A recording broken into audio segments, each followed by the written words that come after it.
భార్యను స్వాతిని చంపి ముక్కలు చేసిన భర్త మహేందర్ రెడ్డి సొంతూరు వికారాబాద్ జిల్లా కామారెడ్డిగూడెంలో ఆందోళన కొనసాగుతుంది. స్వాతి మృతదేహానికి అంత్యక్రియలు భర్త మహేందర్ రెడ్డి కుటుంబ సభ్యులే చేయాలని డిమాండ్ చేస్తూ ఆందోళన చేస్తున్నారు. కాగా విషయం బయటపడగానే మహేందర్ రెడ్డి కుటుంబ సభ్యులు ఊరు వదిలి వెళ్లిపోయారు. కాగా స్వాతి అంత్యక్రియలపై డైలమా కొనసాగుతుంది. స్వాతి మొండెం మాత్రమే లభ్యమైంది.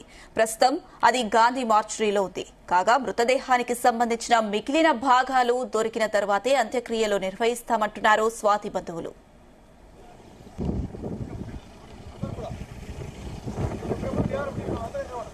ఇదే అంశం సంబంధించి మరిన్ని అప్డేట్స్ మా క్రైమ్ బ్యూరో చీఫ్ రవితేజ అందిస్తారు. రవితేజ.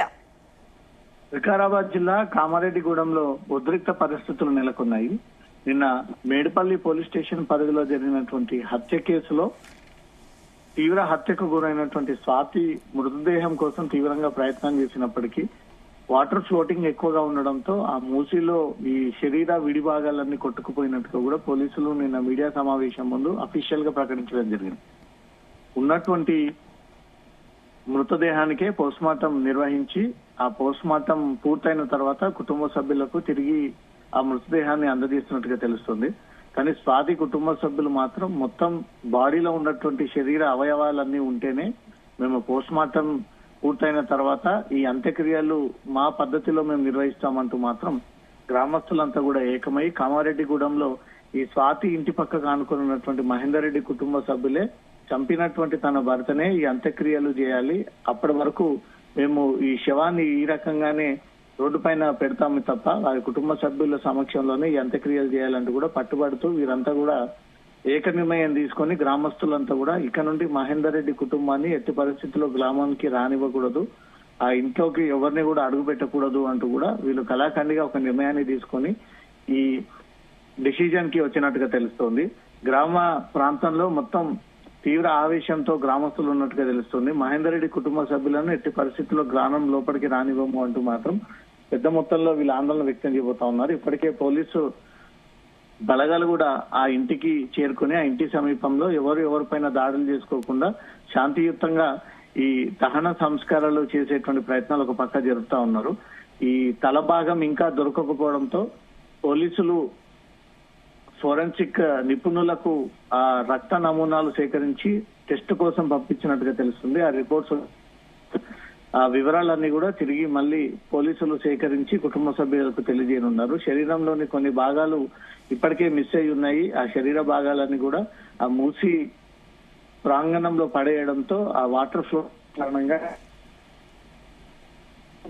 మిస్ అయినటువంటి శరీర భాగాలన్నీ కూడా తీసుకొచ్చి తమకు అప్పగిస్తేనే మేము ఈ అంత్యక్రియలు చేపడతాము. ఈ అంత్యక్రియలు కూడా మహేందర్ రెడ్డి చేయాలి, వారి కుటుంబ సభ్యులే చేయాలి, ఎవరు కూడా ఈ అంత్యక్రియలు చేయడానికి సిద్ధంగా లేరు అంటూ కూడా ఊరంతా కూడా ఏకమయ్యి ఒక నిర్ణయాన్ని తీసుకొని శవాన్ని అక్కడే పెట్టి మేము ఆందోళన వ్యక్తం చేస్తామని కూడా వీళ్ళు డిమాండ్ పిలుపునివ్వడంతో పోలీసులు అక్కడికి చేరుకొని ఈ ఎలాంటి వివాదం జరగకుండా అంత్యక్రియలు జరిగే విధంగా మాత్రం ప్రయత్నాలు చేస్తా ఉన్నారు.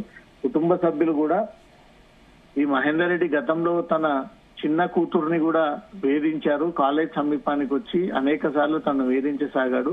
అతను ప్రవర్తన అప్పట్లోనే కొంత వ్యతిరేకత ఉంది. అయినప్పటికీ తన అక్క మోసపోయి తనతో కలిసి పెళ్లి చేసుకొని ఈ జీవనం సాగించిందే తప్ప మహేందర్ రెడ్డి అనే వ్యక్తి సొసైటీలో గాని ఊర్లో గాని మంచి వ్యక్తి కాదనే ఒక మార్క్ తనకు ఉంది. కాబట్టి తన అక్కను ట్రాప్ చేసి మాయమాటలు చెప్పి ప్రేమించి పెళ్లి పేరుతో శారీరకంగా వాడుకొని ఈ రోజు గర్భిణి అయిందని తెలిసి ఆ మొదట గర్భిణి అయినప్పుడు అబార్షన్ చేయించడము, రెండోసారి గర్భిణి అయిందని తెలుసుకొని హత్య చేశాడు. ఇది పకడ్బందీగా ఈ అమ్మాయిని ఎలాగైనా చంపాలి అనే ఒక ఉద్దేశంతో పెళ్లి చేసుకొని ఇన్ని రోజుల పాటు వాడుకొని హత్య చేశాడు అంటూ మాత్రం బాధితుల వైపు వస్తున్నటువంటి వర్షన్.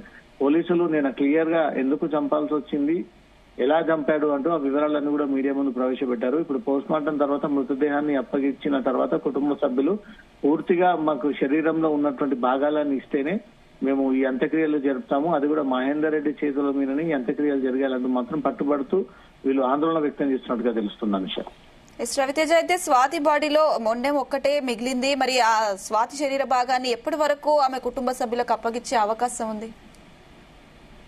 మూసి హైదరాబాద్ ఆనుకొని నల్గొండ సూర్యాపేట మీదుగా చాలా దూరం వెళ్లేటువంటి వహించేటువంటి ప్రాంతం కాబట్టి ఈ శరీర ముక్కలని ఇతను మూసిలో పడేసిన తర్వాత ఆ నెక్స్ట్ డే పోలీసులు గజయితగాళ్ళని పెట్టి తీవ్రంగా ప్రయత్నాలు చేశారు. కానీ ఇటీవల కురిసినటువంటి వానలు ఈ గేట్స్ ఓపెన్ చేసిన తర్వాత ఫ్లోటింగ్ ఎక్కువగా ఉండడంతో ఈ శరీర భాగాలన్నీ కూడా కవర్ ప్యాకింగ్ అంతా కూడా యాస్టీస్ గా ఎక్కడో కొట్టుకుపోయింది. ఈ కిలోమీటర్ల దూరంలో ఉన్నటువంటి వాటిని కనుగొనడం కష్టమే అనేది మాత్రం పోలీసులు చెప్తా ఉన్నారు. కానీ కుటుంబ సభ్యులు తల భాగం మాకు కంపల్సరిగా కావాల్సిందే, మిగతా శరీర భాగాలన్నీ కూడా మాకు అందజేస్తేనే మేము అంత్యక్రియలు చేస్తామంటూ కూడా వీళ్ళు పని పట్టుకొని దీనిపై ఆందోళన వ్యక్తం చేస్తా ఉన్నారు. ఈ శరీర భాగాలు దొరకకపోతే మేము అంత్యక్రియలు చేయలేమని కుటుంబ సభ్యులు, శరీర భాగాలు దొరకలేవు అంటూ మాత్రం పోలీసులు చెప్పుకొస్తా ఉన్నారు.